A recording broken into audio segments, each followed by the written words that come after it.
Hi అండి, నమస్తే.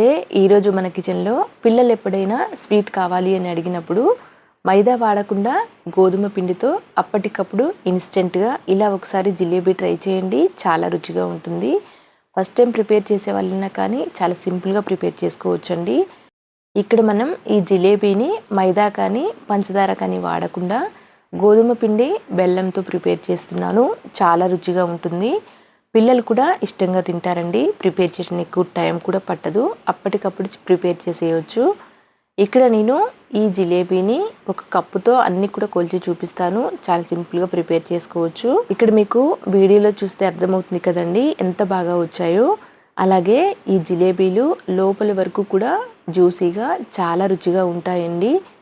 పిల్లలతో పాటు పెద్దవాళ్ళు కూడా ఇష్టంగా తింటారు. ఎప్పుడైనా అప్పటికప్పుడు స్వీట్ ప్రిపేర్ చేయాలి అంటే ఒక్కసారి ట్రై చేయండి. ఇక్కడ నేను ముందుగా మిక్సింగ్ బౌల్లోకి ఒక కప్పుతో గోధుమ పిండిని తీసుకుంటున్నాను. ఇలా కొలిచి తీసుకోవాలి. నెక్స్ట్ ఒక చిటికెడు ఉప్పుని, కొంచెం నెయ్యిని తీసుకున్నాను. అలాగే మళ్ళీ అరకప్పు వరకు గోధుమ పిండిని తీసుకుంటున్నాను. ఒక కప్పు తీసుకుంటే తక్కువ అవుతుంది అనిపించిందండి, అందుకని మరో అరకప్పు వరకు వేశాను. మొత్తం 1.5 కప్పు వరకు గోధుమ పిండి వేశాను. నెక్స్ట్ ఒక స్పూన్ వరకు ఇలా పెరుగు కూడా వేసేయాలి. ఇలా వేసిన తర్వాత అంతా కూడా ఒకసారి కలిపేసి నెక్స్ట్ ఇప్పుడు నీళ్లు వేస్తూ కలుపుకోవాలి. పిండి మరీ లూజ్గా కానీ అలానే గట్టిగా కానీ కలుపుకోకూడదండి. ముందు కాస్త గట్టిగా కలుపుకున్నా పర్వాలేదు, కానీ ముందే లూజ్గా కలుపుకుంటే జిలేబీ వేయటం కష్టం అవుతుంది. ఒకసారి లూజ్గా కలిపిన తర్వాత మళ్ళీ పిండి వేసి కలుపుకున్నాము అంటే సరిగా జిలేబీలు రావు. కాబట్టి ముందు కలుపుకునేటప్పుడే నిదానంగా చూస్తూ కలుపుకోవాలి. విస్కర్తో కాకుండా ఇలా చేత్తో కలుపుకుంటే మనకి ఈజీగా బ్యాటర్ కన్సిస్టెన్సీ అనేది అర్థమవుతుంది. వీడియోలో చూపిస్తున్న విధంగా ఇలా కలిపిన తర్వాత కనీసం ఒక 10 నిమిషాల పాటు ఇలా బీట్ చేయాలి. ఇక్కడ చూడండి, వీడియోలో చూపిస్తున్న విధంగా పిండి ఈ కన్సిస్టెన్సీ ఉండాలి. ఇలా కలిపిన తర్వాత ఒక 1 అవర్ పాటు పక్కన పెడితే మరి కాస్త లూజ్ అవుతుంది. కాబట్టి ముందే మరీ లూజ్గా పిండి కలుపుకోవద్దు. ఒకవేళ ఒక గంట తర్వాత గట్టిగా అనిపిస్తే మరి కొంచెం నీళ్లు వేసి కలుపుకోవచ్చు. ఇలా కలిపేసి మూత పెట్టి ఒక గంట పాటు పక్కన పెట్టేస్తున్నాను. నెక్స్ట్ ఇక్కడ నేను మనం ఏ కప్పుతో అయితే పిండి కొలిచామో మళ్ళీ సేమ్ అదే కప్పుతో 1.5 కప్పు వరకు బెల్లం తురుము తీసుకోవాలి. సేమ్ క్వాంటిటీ తీసుకోవాలి, అప్పుడే పాకం కరెక్ట్గా సరిపోతుంది. 1 కప్పు వరకు నీళ్లు వేసి అంతా కూడా కలిపేసేయాలి. ఇలా కలిపి స్టవ్ మీద పెట్టి ఈ బెల్లాన్ని కరిగించాలి. బెల్లం కరిగిన తర్వాత ఒక 4-5 నిమిషాల పాటు మీడియం టు హై ఫ్లేమ్లో పెట్టి ఉడికించాము అంటే పాకం రెడీ అవుతుంది. పాకం మరి తీగ పాకం పట్టొద్దండి. అలా పట్టారు అంటే జిలేబీ పాకాన్ని పీల్చుకోదు. అలా అని పాకం నీళ్ళుగా కూడా ఉండకూడదు. ఇక్కడ పాకం ఉడికించేటప్పుడే మంచి ఫ్లేవర్ కోసం ఇలాచీ పొడి వేశాను. అంతా కూడా ఒకసారి కలిపేసి మధ్యలో ఒకసారి చెక్ చేయాలి. పాకాన్ని పట్టుకుని చూస్తే చేతి వేళ్ళకి స్టిక్కీగా అంటుకుంటూ ఉండాలి. అలా అని ఎక్కువగా తీగ పాకం రావద్దు. జస్ట్ ఇలా పట్టుకుని చూస్తే మనకి జిగురుగా తగులుతూ ఉంటుంది. అలా స్టిక్కీగా అవుతున్నప్పుడే స్టవ్ ఆఫ్ చేసేసి మూత పెట్టి పక్కన పెట్టేసేయాలి. అలాగే కొంచెం నిమ్మరసం కూడా వేసి పక్కన పెట్టాము అంటే పాకం గట్టిపడదు. ఇలా కలిపేసి పక్కన పెట్టేసేయాలి. పాకం ఒకవేళ జిలేబీ ప్రిపేర్ అయ్యేసరికి చల్లారింది అంటే మరి కొంచెం గోరువెచ్చగా చేసేసి జిలేబీలు వేయాలి. అప్పుడు జిలేబీ పాకాన్ని చక్కగా పీల్చేస్తుంది. నెక్స్ట్ ఇప్పుడు ఒక గంట తర్వాత ఈ పిండిలోకి చిటికెడు వరకు వంట సోడా వేసేయాలి. ఇలా వేసేసి అంతా కూడా మళ్ళీ ఒకసారి కలిపేసేయాలి. వంట సోడా ఎక్కువ వేసాము అంటే జిలేబీకి రంధ్రాలు పడతాయండి. ఒక చిటికెడు మాత్రమే చూసుకుంటూ వేయాలి. ఇలా వేసిన తర్వాత అంతా కూడా ఇలా కలిపేసేయాలి. మళ్ళీ ఒక 5 నిమిషాల పాటు ఇలా కలిపిన తర్వాత ఇప్పుడు పిండిని అడ్జస్ట్ చేసుకోవాలి. ఒకవేళ గట్టిగా అనిపిస్తే కొంచెం 1-2 స్పూన్ల వరకు నీళ్లు వేసుకొని కలుపుకోవచ్చు. నాకు కరెక్ట్గానే సరిపోయింది కాబట్టి నీళ్ళేమీ కలపట్లేదండి. ఇలా ప్రిపేర్ చేసిన పిండిని పైపింగ్ బ్యాగ్ ఉంటే ఆ బ్యాగ్లో వేసైనా, లేకపోతే మనకి సాస్ బాటిల్స్ ఉంటాయి కదా, ఆ సాస్ బాటిల్స్ వేసైనా కానీ జిలేబీలు ప్రిపేర్ చేసుకోవచ్చు. లేకపోతే ఇలా ఆయిల్ ప్యాకెట్లో అయినా, లేకపోతే పాల ప్యాకెట్స్ ఉంటాయి కదా, వాటిల్లో వేసైనా కానీ జిలేబీ ప్రిపేర్ చేసుకోవచ్చు. ఎలా వీలుంటే అలా ప్రిపేర్ చేసేయచ్చు. ఇక్కడ నేను ఆయిల్ ప్యాకెట్లోకి వేసాను. ఇలా వేసిన తర్వాత చివరన చిన్న రంధ్రం పెట్టేసేయాలి. అంటే ఒక సిజర్తో ఇలా కట్ చేస్తున్నాను. చాలా చిన్నగా కట్ చేయాలండి. పొరపాటున కాస్త పెద్దగా అయినా కానీ జిలేబీలు మరీ లావుగా వచ్చేస్తాయి. ఇక్కడ నేను కట్ చేసింది చిన్నగానే అనిపించింది కానీ ఇలా వేసేటప్పుడు పెద్దగా అయ్యాయి. కాబట్టి చూస్తూ జాగ్రత్తగా చాలా చిన్నగా రంధ్రాన్ని చేయాలి. అలా చేసిన తర్వాత ఒక జిలేబీ వేసి ఒకవేళ మరీ చిన్నగా అనిపిస్తే అప్పుడు కాస్త పెద్దగా చేసుకోవచ్చు. ఇక్కడ నేను చిన్నగానే కట్ చేసి అనిపించింది కానీ ఇలా నూనెలోకి వేసి చూస్తే జిలేబీలు కాస్త లావుగా అనిపించాయండి. కాబట్టి చూసుకొని కట్ చేయాలి. స్టవ్ మీద నూనె పెట్టి మీడియంగా హీట్ చేయాలి. మరి వేడిగా కానీ అలా అని తక్కువ వేడి కానీ ఉండొద్దు. నూనె మీడియం వేడిగా ఉన్నప్పుడే ఇలా జిలేబీలు నిదానంగా వేసేయాలి. ఒకదానికొకటి అంటుకోకుండా కాస్త ఫ్రీగా ఫ్రై అయ్యే విధంగా వేసేయాలి. మొదటి వాయి వేసేటప్పుడు కాస్త అటు ఇటు అవుతుంది. అయినా కానీ ఇబ్బంది పడకుండా మళ్ళీ రెండవ వాయి వేసాము అంటే కరెక్ట్గానే వచ్చేస్తుంది. నేను కూడా మొదటి వాయి వేసేటప్పుడు ఈ జిలేబీ షేప్ అనేది కాస్త అటు ఇటు అయింది. రెండవ వాయికి కరెక్ట్గా వచ్చేసింది.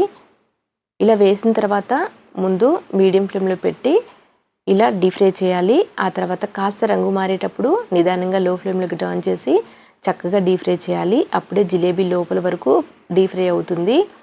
వీడియోలో చూపిస్తున్న విధంగా ఇలా కాస్త కలర్ చేంజ్ అయ్యే వరకు రెండు వైపులా కూడా ఇలా తిప్పుకుంటూ చక్కగా కలర్ చేంజ్ అయ్యే వరకు డీప్ ఫ్రై చేసేసి ఆ తర్వాత పక్కకు తీసేయాలి. ఇలా పక్కకు తీసిన తర్వాత జిలేబీ వేడిగా ఉన్నప్పుడే గోరువెచ్చగా ఉన్న పాకంలోకి వేసేయాలి. అప్పుడే జిలేబీ పాకాన్ని చక్కగా పీలుస్తుంది. ఒకవేళ పాకం పొరపాటున చల్లగా అయిపోయింది అంటే కాస్త గోరువెచ్చగా చేసుకుని ఈ జిలేబీ వేసేయాలి. ఇలా వేసిన తర్వాత జిలేబీకి రెండు వైపుల పాకాన్ని పట్టించి వెంటనే పక్కకు తీసేయాలి. ఎక్కువసేపు ఉంచాము అంటే జిలేబీ మెత్తబడిపోతుందండి. కాబట్టి వేడి నూనెలో ఒక 2-3 సెకండ్ల పాటు ఇలా రెండు వైపుల పాకాన్ని పట్టించి పక్కకు తీసేయాలి. ఇక్కడ నేను మొదటి వాయి వేసిన తర్వాత నెక్స్ట్ రెండో వాయి వేసేటప్పుడు మీకు చూపించాను. అందుకని పాకం కాస్త తగ్గింది. మొత్తం 3 వాయిలు అయిపోయాయండి నాకు. అంటే రెండవ వాయి వేసేటప్పటికి ఇంత పాకం ఉంది కదా, మూడవ వాయికి కరెక్ట్గా సరిపోయింది. పాకం ఏమీ మిగలలేదు, అలా అని తక్కువ కూడా కాలేదు, కరెక్ట్గా సరిపోయింది. ఇప్పుడు మళ్ళీ మూత పెట్టి ఈ పాకాన్ని పక్కన పెట్టేసేయాలి.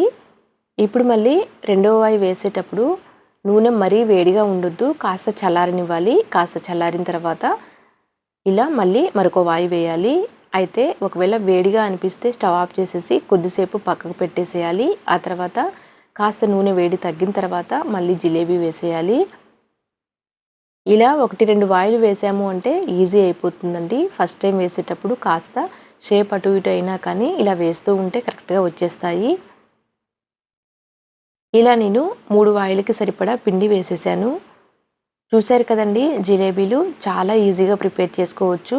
పిండి నానబెట్టే పని లేదు. అప్పటికప్పుడు ఇన్స్టెంట్గా గోధుమ పిండితో చేసినా కానీ జిలేబీలు చాలా బాగా వస్తాయి. మైదా కానీ పంచదార కానీ వాడకుండా ఇలా గోధుమ పిండి బెల్లంతో చేసాము అంటే పిల్లలకు కూడా చాలా హెల్దీ. చూశారు కదండి, జిలేబీలు అన్నీ కూడా ఇలా వేసేసి మీడియం ఫ్లేమ్లో పెట్టి ఈ వాయిని కూడా చక్కగా నిదానంగా డీప్ ఫ్రై చేయాలి. ముందుగా మీడియం ఫ్లేమ్లో పెట్టి డీప్ ఫ్రై చేసి ఆ తర్వాత లో ఫ్లేమ్లో పెట్టి మరికొద్దిసేపు డీప్ ఫ్రై చేయాలి. అప్పుడే పిండి పచ్చిగా లేకుండా లోపల వరకు చక్కగా వేగుతుంది.